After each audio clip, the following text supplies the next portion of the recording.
తులసి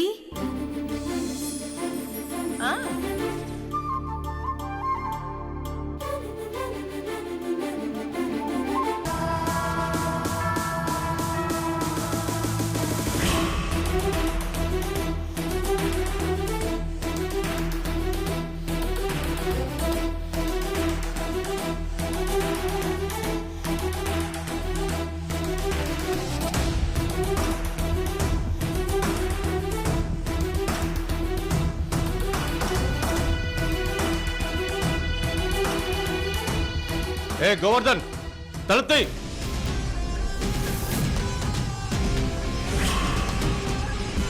ఏ గోవర్ధన్ తలుపు తీస్తావా?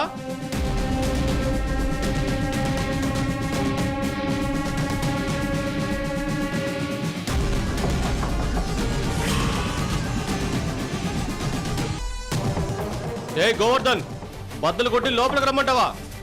తీ. ఏ గోవర్ధన్ తలుపు తీ. తీ తలుపు తీ. ఏమండి, అసలేది వడ్డీ ఏదని అడగడానికి మళ్ళీ ఆ వీరేష్ వచ్చేసాడండి. ఏం సమాధానం చెప్పాలో అర్థం కావటం లేదు. కనీసం 10,000 చేతులు పెట్టకపోతే గొడవ చేసేస్తాడు. ఇప్పుడేం చేద్దామండి? ఏయ్ నాటకాలా? మర్యాదగా తలుపు తీస్తావా లేదా?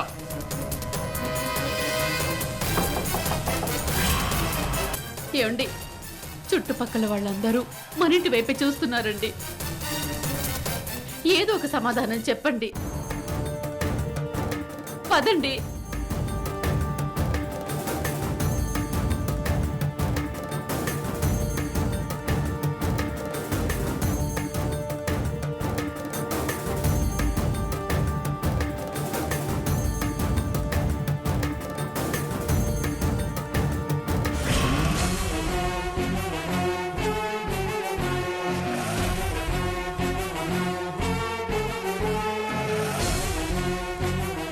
ఏమయ్యా గోవర్ధను, తలుపు తీయడానికి ఎంతసేపా?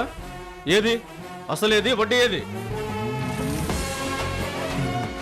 నాకు ఇంకొంచెం టైం కావాలి వీరేషు. కుబేరుడి దగ్గర ఆ వెంకన్న స్వామి తీసుకున్న అప్పైనా తీర్చేస్తాడేమో గాని నువ్వు నా అప్పు తీర్చలేవని అర్థమైపోయింది. నీకు ఇంకా ఇంకా టైం ఇస్తే వడ్డీ కొండై కూర్చుంటుంది.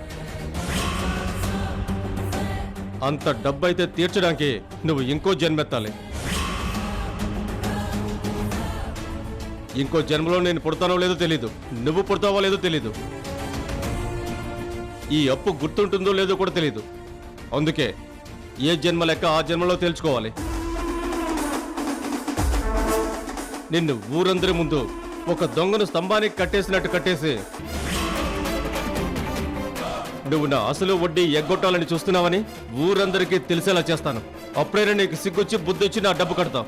రేయ్ వీరేశం, నా మాట విను. దయచేసి నా పరువు తీయకు. నీ పరువు తీస్తేనే నా డబ్బులు నా చేతికి ముట్టుతాయి. రేయ్ ఏం చూస్తున్నారా? లాక్కరండి. అయ్యయ్యో, దయచేసి మా ఆయన్ని తీసుకెళ్ళకండి, వదిలేయండి. కొద్ది రోజులు టైం అడుగుతున్నాం కదా, మా మాట వినండి.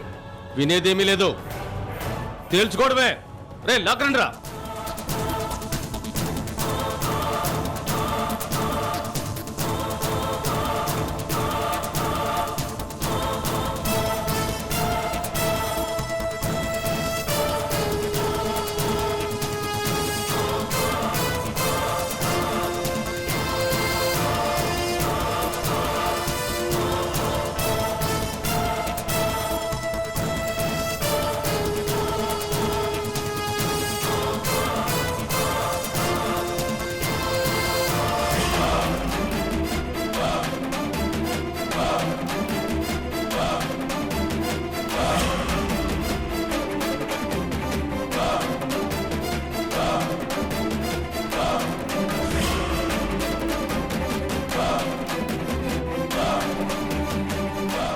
ఏంటి గోవర్ధన్, తల కొట్టేసినట్టుందా? అయితే నీకు కాస్త పౌరుషం ఉందన్నమాట. అసలు వడ్డీ తీర్చేసుంటే ఈ తలనొప్పి ఉండేది కాదు కదా. రే లాకరండ్రా.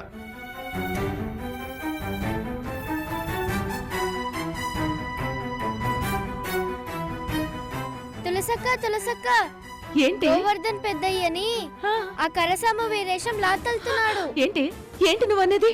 ఎక్కడా? అక్కడ రేయ్ లాక్రండి రా. మీకు దండం పెడతాను. మా ఆయన ఏ, వదిలేసేయ్. పోమ్మా. అయ్యో, నా దగ్గర అప్పు తీసుకున్న వాడికి ఎగ్గొట్టాలనే ఆలోచన రాకూడదు. అలాంటి ఆలోచన రావడానికి ముందే ఇలా వసూలు చేయడం నా పద్ధతి. ఎగ్గొట్టాలన్న ఆలోచన నాకు లేదు వీరేశం. నన్ను నమ్ము. నీకు టైం ఇస్తూ పోతే ఇది మొండి బాకీ అవుతుంది. అప్పుడు నువ్వు ఇంకా మొండికేస్తావు. ఎగ్గొట్టాలనే ఆలోచన వస్తుంది. అలాంటి అవకాశం నీకు ఇవ్వను. నువ్వు నీ ఇల్లు తాకట్టు పెడతావా, నీ తల తాకట్టు పెడతావా నాకు తెలీదు. నా డబ్బు అసలు వడ్డీ కట్టు. ఉన్న పొలంగా ఇలా పీకల మీద కూర్చుంటే ఎలా కట్టగలను? ఉన్న పలంగా ఏంటి? ప్రతి నెల అడుగుతూనే ఉన్నాను, నువ్వు కట్టలేదు. అందుకే నీ పరువు తీసైనా డబ్బు వసూలు చేయాలని డిసైడ్ అయ్యాను. డబ్బు కడతావా చస్తావా? ఇన్నాళ్ళు ఓపిక పట్టారు. మాకు కొంచెం టైం ఇస్తే మీ డబ్బులు మొత్తం ఇచ్చేస్తాం. ఛా, మొగుడు అదే పట, పెళ్ళాం అదే పట. ఈ పాట విని విని విసుగొచ్చేస్తుంది. మీరేం చేస్తారో నాకు తెలీదు. నా డబ్బు నా చేతుల్లో పెట్టాల్సిందే. ఈ రోజు పొద్దుపోయేలోపు కట్టాల్సిందే.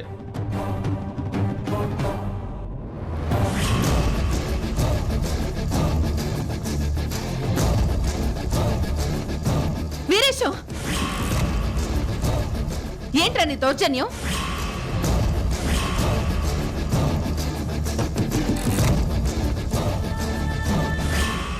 అరే తురే అంటావేంటి? కర్రసాము వీరేశం ఇక్కడ. నాకు ఆవేశం వస్తే నేనెవ్వరినీ లెక్క చేయను. నువ్వంత మొనగాడివా? మా అన్నయ్య మీద చెయ్యేసేంత దమ్ముందా నీకు? చెయ్యి వేయడం కొడతాను. నా డబ్బు నేను వసూలు చేసుకుంటాను. నువ్విచ్చింది ఎంతో, నువ్వేస్తున్న వడ్డీ, చక్ర వడ్డీ, బారు వడ్డీ ఎంతో నాకు తెలుసు. బయట రూపాయి నడుస్తుంటే 5 రూపాయల వడ్డీ నువ్వు వసూలు చేయడం ఎంత పెద్ద తప్పో నీకు తెలుసా? ఏ తీసుకునేటప్పుడు మీ అన్నయ్యకు తెలియలేదా? అవసరం కోసం చేతులు చాచిన ప్రతి ఒక్కరికి ముందు నువ్వు చెప్పే మాట ఒకటి, చెప్పే వడ్డీ ఒకటి, తర్వాత చేసేదొకటి. మాట మార్చి, రాసుకున్న నోటు మార్చి నువ్వు ఎందరి జీవితాలతో ఆడుకున్నావో ఈ ఊరందరికీ తెలుసు. చూడు తులసమ్మా, అందరి మీద పడ్డట్టు నా మీద నోరేసుకుని పడిపోతున్నావా? ఇది నా వృత్తి. నా వాలకం ఇలాగే ఉంటుంది. నా గురించి తెలిసే కదా నా దగ్గరకు వచ్చి చేయి చేస్తారు. ఇంకా మాటలెందుకు? 4 ముక్కలు చదువుకున్నావు కదా అని నన్ను దబాయించేయకో. నేనెవ్వరికీ భయపడ్ను. అంటే మేం భయపడి నీ కర్రకు కాళ్లకు నమస్కారం పెట్టి, అయ్యా మాది తప్పైపోయింది, అప్పు చేసి జీవితంలోనే క్షమించరాని తప్పు చేశాము, దయచేసి మమ్మల్ని అర్థం చేసుకోండి అని బతిమలాడుకుంటాం అనుకుంటున్నావా? ప్రతిమాలకోక ఎదురు తిరుగుతారా ఏంటి? మీ అన్నయ్య తప్పు చేసింది నిజమా కాదా? అసలు వడ్డీ కట్టకుండా నాటకాలు ఆడుతుంది నిజమా కాదా? ఊరందరి ముందు చెప్పమను మీ అన్నయ్యని. అయినా నీ వాగుడికి భయపడి నాదే తప్పు, మీ కుదిరినప్పుడే ఇవ్వండి, కుదరకపోతే పర్లేదని వదిలేస్తాననుకున్నారా? ఏంటి నాది నాది వాగుడా? నీ తప్పులన్నీ ఎండగట్టి నిలదీస్తుంటే నోటుకొచ్చినట్టు వాగుతుంది నువ్వురా. వడ్డీ భారం వేసి నువ్వు ఎందరి కొంపలు ముంచావో లిస్టు చెప్పమంటావా? అమ్మో, ఇప్పుడు నా బండారం అంతా బయట పెట్టేలా ఉంది. మాటలతో ఈ తులసి ఎవరినైనా బెదరగొట్టేస్తుంది. కర్రతోనే సమాధానం చెప్పాలి. ఏంటి ఆలోచిస్తున్నావు? చెప్పమంటావా? అమ్మా తులసి, మాట పెంచుకుంటూ పోతే గొడవ పెద్దదవుతుంది. మనకు కావాల్సింది గడువు. అది అడుగుదామమ్మా. అన్నయ్య, గడువిచ్చేంత గుండె ఈ మనిషికే ఉంటే ఇలా ఊరి మధ్యకి నిన్ను తీసుకొచ్చేవాడే కాదు. తీసుకొచ్చాను. అయితే ఏంటి? ఏంటి కర్ర తిప్పుతున్నావు? కొడతావా? కర్ర తిప్పడం నీకే వచ్చా? నాకు వచ్చు. కర్ర తిప్పడం అంటే వంటింట్లో గరిట తిప్పడం కాదు. హ, నాకు గరిట తిప్పడము వచ్చు, కర్ర తిప్పి నీ బుర్ర పగలగొట్టడం కూడా వచ్చు. అయితే నన్ను గెలువు, మీ అన్నయ్యకు 4 రోజులు గడువిస్తా. కర్ర సాము నాకు రాదని నీకొచ్చని పొగరు చూపిస్తున్నావా? నువ్వు కాదు, మీరందరూ వచ్చినా నేనే గెలుస్తాను. రే, పెద్ద శివంగిలా దిగొచ్చిందిరా. అందరినీ కొట్టేస్తుందంట, గెలిచేస్తుందంట. ముందు నన్ను గెలిచూద్దాం.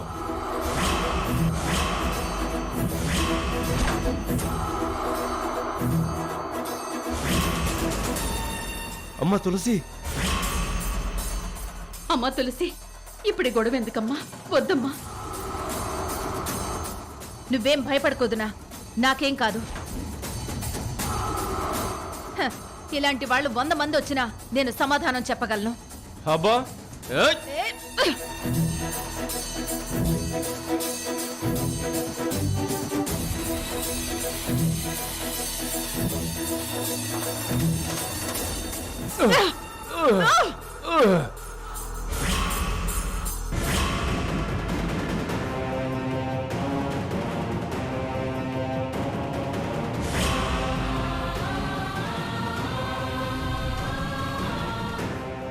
రారా. ఏయ్!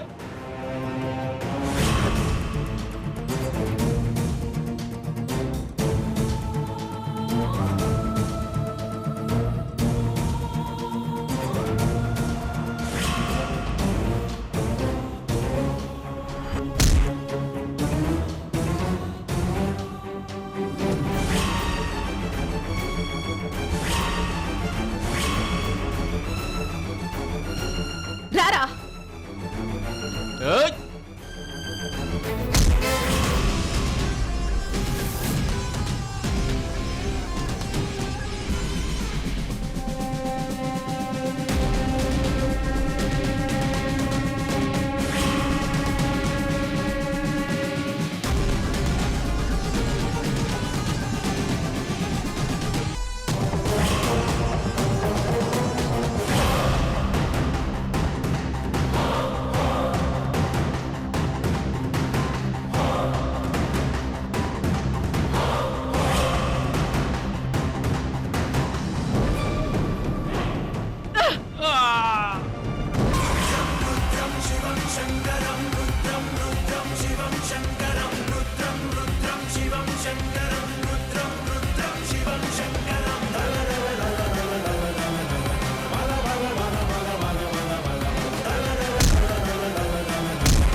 ఇప్పుడు నీ బుర్ర పగలగొట్టడానికి నాకొక్క క్షణం పట్టదురా.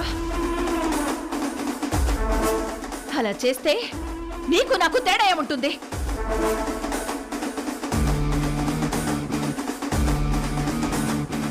నీకు నువ్వు 1 నెల రోజులు గడువివ్వడం ఏంటి? ఈ సాయంత్రమే నా నగలు తాకట్టు పెట్టి నీ అప్పు వడ్డీ తీర్చేస్తాను. అమ్మా ఇంకోసారి మా అన్నయ్య మీదకి దౌర్జన్యానికి వస్తే నిజంగా నీ బుర్ర పగిలిపోతుందిరా.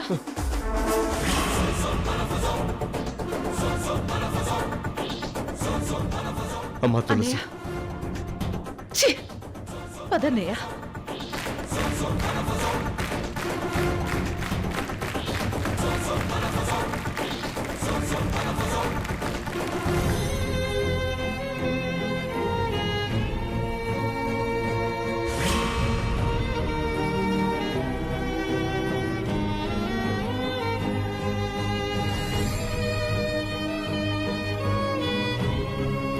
అమ్మా, నాన్న కోసం అంతగా నిలబడ్డ అత్తయ్య, నాన్నను అంత ఆరాధించే అత్తయ్య మనకెందుకు దూరం అయిపోయింది? నాన్న ఆవిడ శత్రువులుగా ఎందుకు మారిపోయారు? ఎందుకు మా పెళ్లికి అడ్డు చెప్తున్నారు? ఎందుకు మమ్మల్ని విడదీయాలని చూస్తున్నారు? అందరూ మనవాళ్ళు, అందర్నీ కలుపుకుపోవాలనే మనస్తత్వం మీ అత్తయ్యది. ఒకరి మనసు నొప్పించాలనే మనిషి కాదు.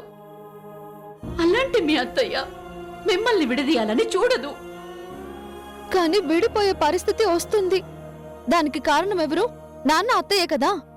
మీ అత్తయ్య ఏ మాత్రం కారణం కాదు, మీ నాన్నే కారణం. మీ నాన్న చేసిన ద్రోహమే కారణం. ఏంటా ద్రోహం? చెప్పమ్మా. నాన్నని నేను నిలదీస్తాను. మీ నాన్నను నిలదీసేంత ధైర్యం నీకుందా? ఆ విషయం గురించి మాట్లాడితేనే చంపేస్తారు. అంత పెద్ద ద్రోహం ఏంటో ఇప్పుడైనా నాతో చెప్పమ్మా. చెప్పలేను. నీకు తెలుసు కదా, మరి నాతో ఎందుకు చెప్పవు? ఎందుకంటే ఆ గతం గురించి కానీ ఆ పాపం గురించి కానీ ఎవరితోనూ చెప్పకని మీ నాన్న తులసి మీద ఒట్టేయించాడు.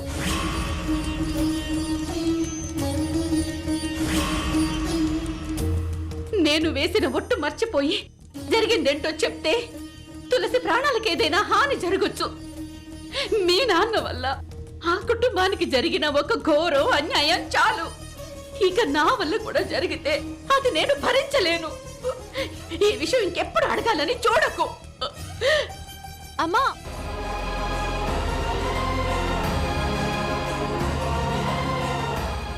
నా చెల్లికి ఏది ఇష్టమో అది నువ్వు వండాలి, నేను ఇలా తినిపించాలి.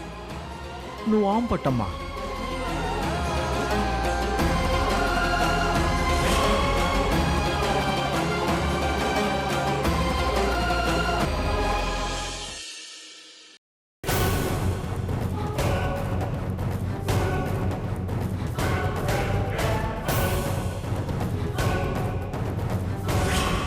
ఈశ్వర్ ఆగు.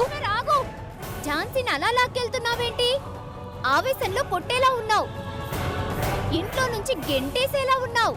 అరే దయచేసి కొట్టకు, అలాంటి పనులు చెయ్యకు.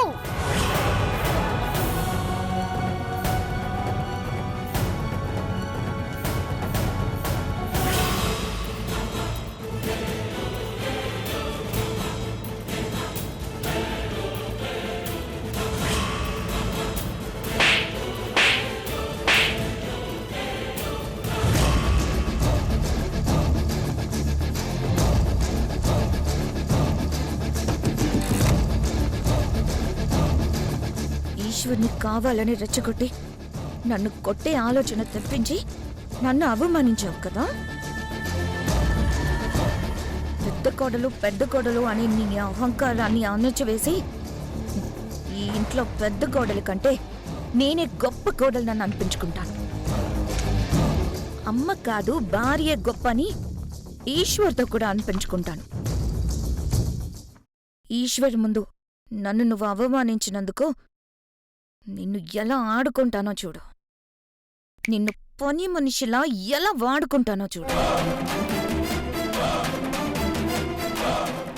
ఎలా ఈ రేవతికి బుద్ధి చెప్పాలి?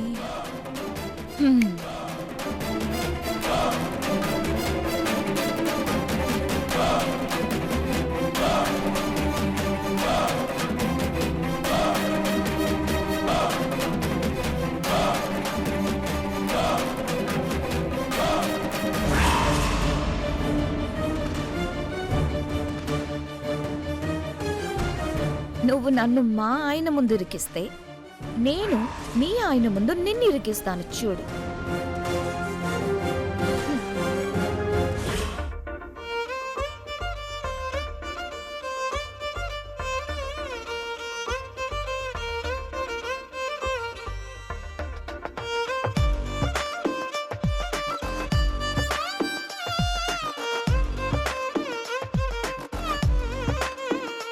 అరెరే ఎక్కడ ఎక్కడ ఎక్కడ ఎక్కడ ఎక్కడ నా ప్రాణం, ఈ ప్రశ్నకు నువ్వేలే సమాధానం.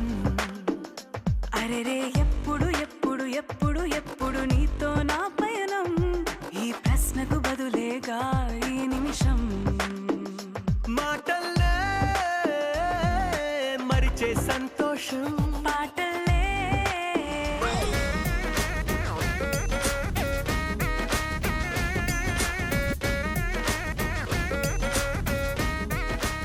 ఏయ్, ఏంటా దొంగ చూపులు?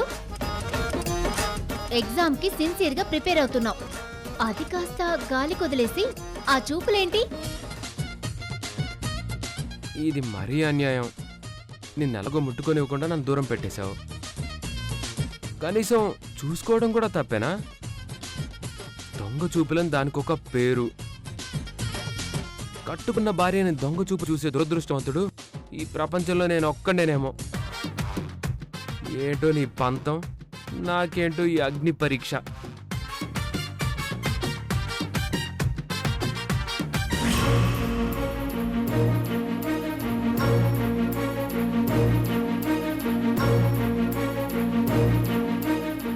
ఈశ్వర్ ముందు నన్ను ఇరికించి నన్ను కొట్టించావు కదా, పని వంకతో ఇప్పుడు నిన్నెలా ఇరికిస్తానో చూడు. అక్క, రేవతక్క,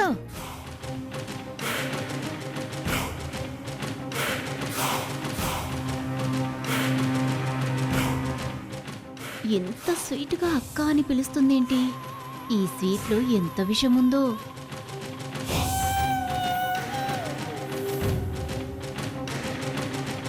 నీకు అమ్మా నాన్న ప్రేమ కంటే లక్ష్మి మీద నీకున్న ప్రేమ ఎక్కువైందా?